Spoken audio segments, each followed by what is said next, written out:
So Cervelo has just introduced an updated Caledonia-5, but let's start this video off with a question. Is the endurance bike category dead?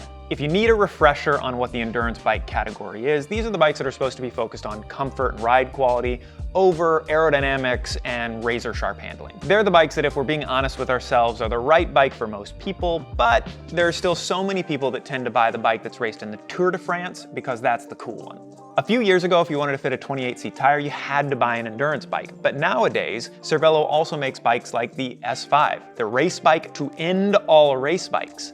And it fits a 34-seat tire and has a fancy adjustable handlebar, so again, you can reach the bar.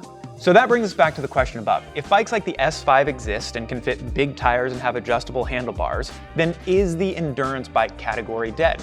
And on top of that, do you even need to buy a Caledonia to get a bike that's comfortable out on the road? Well, stick around and we'll talk about it after the break.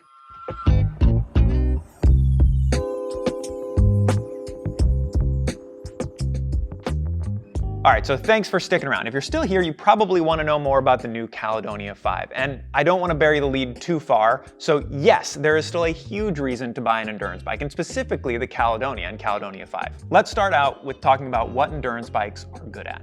These bikes prioritize ride quality and usability over pretty much everything else. The difference in handling between a competitive bike and an endurance bike is also a nice change.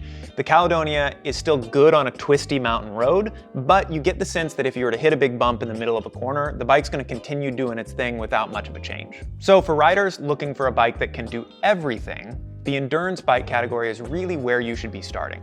Before we get too deep into the features of the bike, I just want to call out there are actually two different versions of the Caledonia. There's the Caledonia and the Caledonia-5. The Caledonia-5 is the elevated version. It comes in around 900 grams painted and with all the parts. It's got an integrated bar and stem with internal cable routing. It has a D-shaped seat post to help with compliance on the back end, and it's the same post that you'd find on the lightweight R5. It has a rear wheel cutout, and it's got an integrated fork that fits into the front of the frame with a little bit of a fairing. On the other hand, the standard Caledonia comes in at a lower price point. It features a round 27.2 seat post. It features a standard cockpit and stem with external cable routing. It uses a standard round headset and round spacers, and a standard fork with a round steer tube.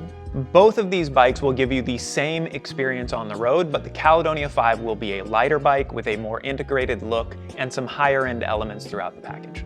Let's talk about handling geometry. The new Caledonia-5 is actually designed around a 34mm tire, while most modern race bikes are designed around a 25 to 28mm tire. High volume tires are one of the best ways to improve the ride quality of the bike. But if you were to just slap big tires onto a modern race bike, you'd struggle with frame clearance between the frame and the tire. And you would also raise the bottom bracket up, which would change the handling characteristics of the bike completely. The Caledonia-5 adjusts the entire frame around running a bigger, higher volume tire, so you get that same sharp handling, but you're adjusted for the bigger tires. So here are the basics of the geometry. The Caledonia has a 72-degree head tube, which is slightly slacker than what you'd see on a competitive race bike. It has a 51mm fork offset, which helps adjust for the even bigger tires than the previous model.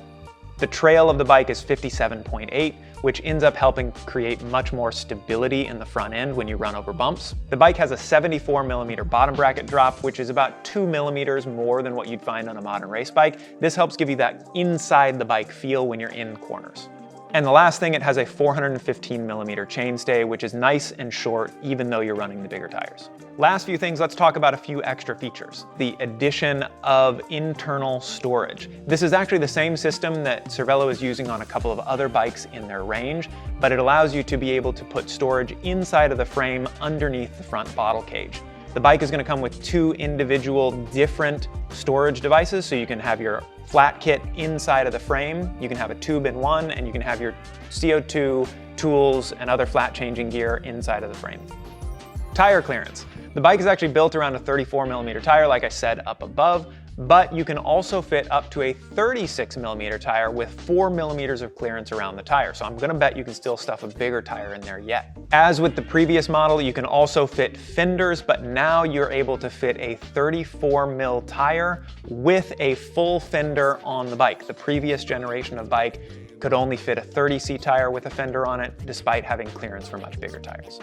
And that is it. That is the updated Caledonia-5. Some pretty simple updates to an already great platform with bigger tire clearance and internal storage. If you want to learn more about the Caledonia-5, go ahead and look online or reach out and we can answer any question you got. See you on the next one.